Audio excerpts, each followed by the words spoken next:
Hello friends, start करते हैं आज का आर्टिकल जो है after Trump's zero tariff claim. जैसे कि हाल ही में आपने सुना होगा कि ट्रम्प ने अनाउंस किया है कि इंडिया ज़ीरो टैरिफ जो है लगाएगा उसके आइटम्स पर जो कि एक्सपोर्ट और इंपोर्ट होते हैं। ठीक है, ये वाइट हाउस ने बोला है और ऐसे स्टेटमेंट के बाद में ये आर्टिकल हमारे सामने आया हुआ है। ठीक है, इसका कलर करते हैं रेड, तो इस पर हम थोड़ा सा अपना नज़र डालेंगे। ये आप देख सकते हैं मोदी साहब हैं और ये हैं ट्रम्प साहब। तो वाइट हाउस ने क्या किया, bring clarity on the several aspect on the deal, specially on the Trump's claim that India would cut its tariff on US goods to zero. मतलब उन्होंने कहा है, ट्रम्प ने क्लेम किया है कि इंडिया जो है यूएस गुड्स पर जो ट्रैफिक है वो टैरिफ है वो क्या कर देगा, ज़ीरो होगा। बेसिकली क्या होता है, अगर एक कंट्री है और एक दूसरी कंट्री है तो क्या होगा, वहाँ के कुछ लोकल लोग होंगे और वो कुछ गुड्स मैन्युफैक्चर कर रहे होंगे। ठीक है, यहाँ भी कुछ लोकल लोग होंगे और गुड मैन्युफैक्चर कर रहे होंगे। अभी क्या होगा, इस कंट्री का अगर सारा सामान इधर चला जाएगा और यहाँ पर ये गुड्स बहुत ज़्यादा मात्रा में मैन्युफैक्चर हो रहा है, तो क्या होगा, जो यहाँ पर लोकल मैन्युफैक्चरर रहेंगे वो हैम्पर हो जाएंगे, उनका ट्रेड हैम्पर हो जाएगा और ये लोग क्या करेंगे, ये सारा गुड्स यहाँ पर सेल आउट करके ये सारा मनी का जो कैश फ्लो है यहाँ से इधर चले जाएगा। तो जो भी प्रॉफिट होगा वो अपने देश की टेरिटरी में ना रह करके बाहर चला जाएगा। तो इस चीज़ को प्रिवेंट करने के लिए यहाँ पर लोग क्या करते हैं, टैरिफ लगाते हैं, टैक्स लगाते हैं। ठीक है, ये सारी चीज़ें लगाते हैं। तो क्यों, ताकि अगर हम ज़्यादा टैक्स लगाएंगे तो क्या होगा, इसको भी सामान लेकर के यहाँ आकर के सेल करने में महंगा पड़ेगा और इसलिए जो हमारा कैश ड्रेन है, यानी कि मनी का ड्रेन है, तो मनी ड्रेन हम यहाँ पर रोक सकते हैं। तो अभी देखिए बेसिक कॉन्सेप्ट इसके पीछे यही है। तो अभी क्या था कि यूएस और इंडिया ने आपस में कुछ जो है ये लोग टैरिफ रखते, मतलब लगा करके रखते थे सामानों पर, इंपोर्ट एक्सपोर्ट पर। अब वही सारी बातें यहाँ पर होगी। देखिए, तो United State and India will significantly increase bilateral trade in technological product, ये तो ठीक है। उसके बाद में क्या है कि टेक्नोलॉजिकल प्रोडक्ट में ये लोग बायलैटरल ट्रेड बढ़ाएंगे, वो अलग बात है। वॉशिंगटन ने क्या कहा है, the Donald Trump administration has turned the new India United State deal as historic, ये सब ठीक है। Historic step which according to the White House, अब यहाँ पर इंपॉर्टेंट है, वाइट हाउस के अकॉर्डिंग क्या है, will open the Indian market. मतलब अभी जो अमेरिका है उसके लिए इंडियन मार्केट खुल जाएगी। ठीक है, of and 1.4 billion people of America जो है वहाँ के जो प्रोडक्ट हैं यहाँ पर आ जाएगा। कहने का मतलब है कि जो इंडिया टैरिफ लगाती थी वो हो जाएगा ज़ीरो, और उसके बाद में जो इंडियन अमेरिकन मार्केट का जो प्रोडक्ट है वो कहाँ आ जाएगा, इंडियन मार्केट में आ जाएगा। ठीक है, the White house has also released a statement defining the key terms of the deal. तो की टर्म्स ऑफ द डील क्या है वो हम देख लेते हैं। सबसे इंपॉर्टेंट है, ये डील हुई है इंडिया और इसके अमेरिका के बीच में। इसको अनाउंस किया है डोनाल्ड ट्रंप साहब ने, और उसके बीच में की एग्रीमेंट्स क्या क्या हैं, in which the US has agreed to lower the reciprocal tariff of India. अब रेसिप्रोकल टैरिफ को लोअर करने के लिए अमेरिका मान गया है। अब देखते हैं रेसिप्रोकल टैरिफ, एक वर्ड आया है, तो रेसिप्रोकल टैरिफ होता क्या है।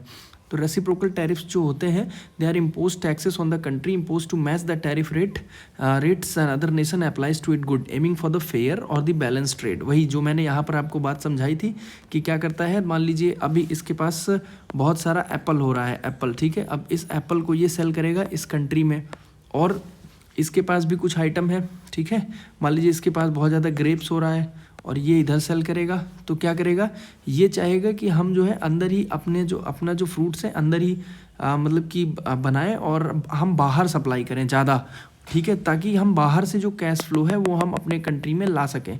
और ये कंट्री भी सेम चाहेगी कि हमें उस कंट्री का कैश फ्लो लाना है। तो इस तरह से ये इकोनॉमी जो है चलती रहती है, रिवॉल्व, मतलब कि साइकिल इसकी कंप्लीट होती रहती है। बट यहाँ पर एक बैरियर लगा देगी गवर्नमेंट, एक बैरियर डाल देगी कि नहीं, तुम्हें अगर अपना एप्पल बेचना है तो मुझे 15% या 10% जो है टैक्स देना पड़ेगा। तो सेम जो है, अगर वो देखेगी कि अच्छा तुमने एप्पल पर 15% लगा दिया, तो वो बोलेगी ठीक है, जो तुम्हारे यहाँ से ग्रेप्स आ रहा है उस पर भी मैं 15% लूँगा। तो ये क्या है, दिस इज़ रेसिप्रोकल टैक्स।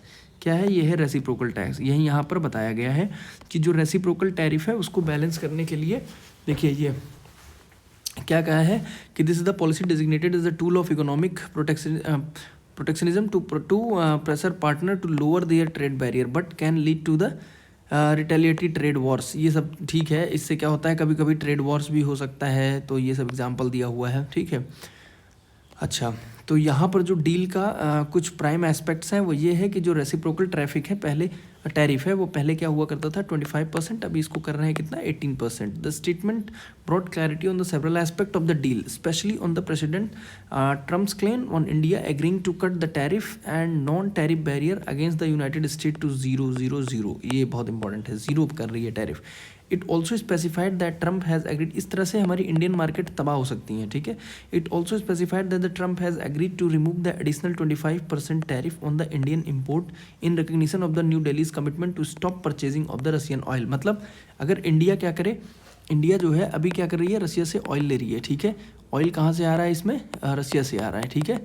अभी ये अमेरिका क्या कह रहा है कि oil instead of taking from Russia you buy oil from the America, USA. If you will buy from America, then what they will do in return, they will remove the additional 25% tariff on the Indian import, ठीक है। तो इस तरह से ये यहाँ पर deals की बात कही है डोनाल्ड ट्रम्प ने। की टर्म्स ऑफ द डील, क्या क्या की टर्म्स है देखते हैं। White House said that India has agreed to eliminate और reduce the tariff on all US industrial goods. देखिए ऑल यूएस इंडस्ट्रियल गुड्स, इसका मतलब यूएस की इंडस्ट्री का जो भी गुड होगा वो सब इंडिया में आकर के भर जाएगा, जैसे एक टाइम पे चाइना का भर गया था। And a wide range of the US food and agriculture का प्रोडक्ट। अब ये बताइए इंडिया की जो फूड एंड एग्रीकल्चर है, food and agriculture that is in developing state, और काफ़ी हद तक ये डेवलप कर गई है एग्रीकल्चर, तो काफ़ी अच्छी इसकी ग्रोथ अभी देखी जा रही है फूड एंड एग्रीकल्चर की, ठीक है। तो हमें मतलब कि अमेरिका से फूड एंड एग्रीकल्चर सेक्टर में यहाँ पर सामान लाने की कोई इतनी बेसिक मतलब नीड नहीं है, इंक्लूडिंग जैसे ड्राई डिस्टिलर्स वो सब, ठीक है। ग्रेन, हाँ, तो ये जो ग्रेन वगैरह है, ग्रेन जैसे अपने इंडिया में ही हमें डेवलप करना चाहिए एग्रीकल्चर सेक्टर को। बट क्या है कि जो एग्रीकल्चर सेक्टर है, इकोनॉमी के 3 सेक्टर हैं, जैसे कि पहला सेक्टर, दूसरा सेक्टर और तीसरा सेक्टर। तो सबसे पहला सेक्टर क्या आता है, एग्रीकल्चर सेक्टर आता है, ठीक है। और उसके बाद में जो दूसरा आता है वो आता है प्रोडक्शन का, और तीसरा आता है वो आता है सर्विसेज का। तो सबसे ज़्यादा फ़ायदा होता है किसमें, सर्विसेज में। और लेकिन क्या है, सबसे ज़्यादा जो मैन पावर जुड़ी हुई है हमारी एग्रीकल्चर से, मतलब कहा जाए तो 65 से लेकर के 70% तक जो जनता है हमारी इंडिया की वो एग्रीकल्चर पर डिपेंड करती है। बट उसके बाद भी हम क्या कर रहे हैं, बाहर से ग्रेन ला रहे हैं और उन पर टैक्स हम क्या करने वाले हैं, 0। तो ये एक तरह से मेरे ओपिनियन में सही नहीं है। फिर red sorghum trees, fruit fresh and processed fruit, certain pulses. अब पल्स भी देखिए, पल्स बाहर से आएगी, soybean oil, wine and spirit and additional product, इन सब प्रोडक्ट्स पर हम क्या करने जा रहे हैं, ड्यूटी को 0, टैरिफ को 0 करने जा रहे हैं। It is noted that India has committed to buying more American product and purchasing over $500 billion of the US energy, information and communication technology. ये सब तो चलिए ठीक है, टेक्नोलॉजी ट्रांसफ़र होगा, ये सब ठीक है। बट एक तरह से जो हमारी बेसिक इंडस्ट्रीज़ हैं, जैसे कि जो प्राइमरी सेक्टर की हैं, उनको नहीं रप्चर करना चाहिए। The statement address that the New Delhi has also agreed to address non tariff barrier that act bilateral trade in parity rates, ठीक है। Moreover India will also remove its digital service tax. देखिए digital service tax ये एक बहुत important tax है। जैसे मान लीजिए जो American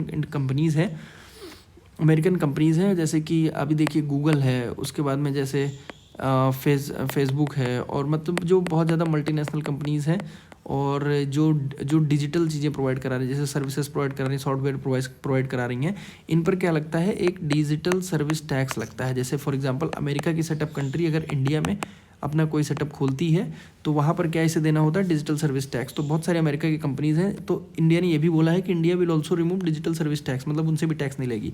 and has committed to negotiating a robust set of the bilateral digital trade rules जो है दैट विल एड्रेस डिस्क्रिमिनेटरी और द बर्डनसम प्रैक्टिस जो भी हो, ठीक है, on the digital trade, including rules that prohibit imposition of the custom duties on the electronic transmissions, ठीक है।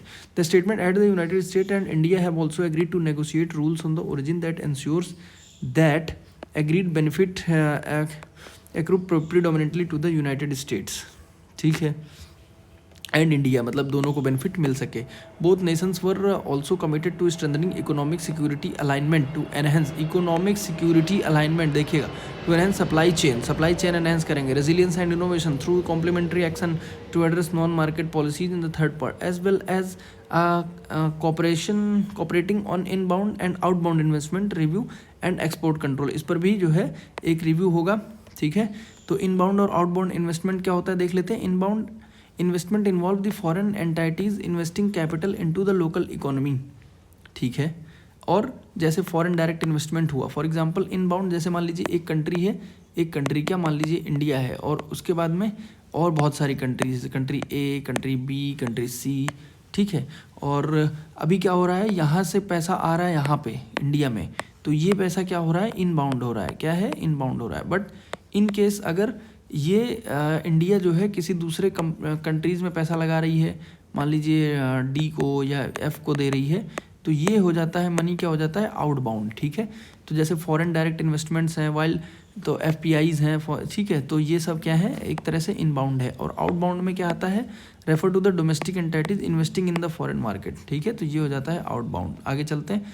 United States and India will significantly increase bilateral trade in technology product and expand the joint technology cooperation, the White House said. White House ने ये कहा है। Trump ने क्या claim किया, देखिए, Trump had claimed that India had agreed to reduce the traffic and non traffic barrier against the United State to zero. उन्होंने ये बताया है। Largely Trump language signified in principle commitment to lower the phase out of the duties on the selected US product rather than an immediate elimination of all import duties. However, the assertive phrasing of the claim brought anxiety among the Indian trader. ठीक है, ये अभी क्या है, इससे जो Indian traders हैं उनमें बहुत ज़्यादा एंग्जाइटी आएगी ही भाई, क्योंकि हमारे क्या है, मार्केट हमारी चल रही है, हम लोग आउटबाउंड और इनबाउंड ये सारी चीज़ें चल रही हैं।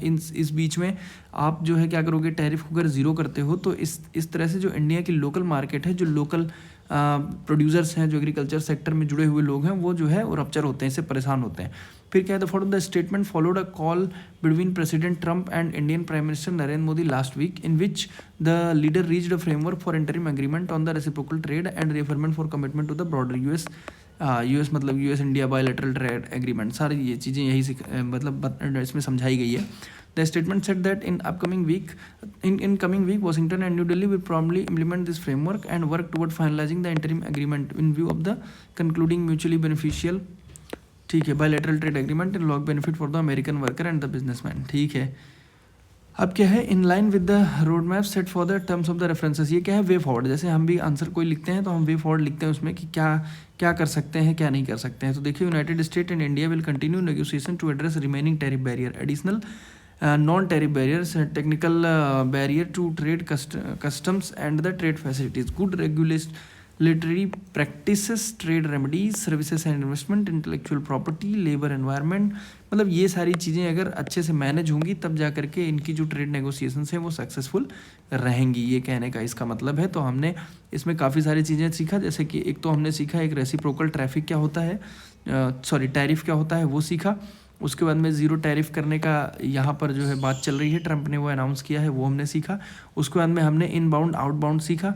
उसके बाद में हमने सीखा इकोनॉमी के सेक्टर्स कौन कौन से हैं, ठीक है, ये एक रिवीजन हुआ। उसके बाद में हमने यहाँ पर सीखा कि जो डिजिटल वाले टैक्स होते हैं, ठीक है, वो किस तरह से जो है अप्लाई होते हैं और उनका क्या बेनिफिट होता है, ठीक है। तो ये देखिए, डिजिटल सर्विसेज टैक्स। और उसके बाद में हमने इसका वे फॉरवर्ड देखा कि अगर ऐसा होगा तो क्या होगा, अगर ये टैरिफ ज़ीरो हो जाएगा तो क्या होगा इंडियन मार्केट में। तो ठीक है, बने रहिए, साथ में रहिए, और जो भी वर्ड्स आपको नहीं आते या फिर जो भी कॉन्सेप्ट जो भी इसमें डिस्कस हुए हैं, एक बार इसको पढ़िएगा, इस आर्टिकल को, ठीक है, गो थ्रू करिए, और जो नहीं आता उसको फिर कमेंट बॉक्स में बताइए, हम आगे उस पर डिस्कस करेंगे। So thank you, stay tuned and happy health.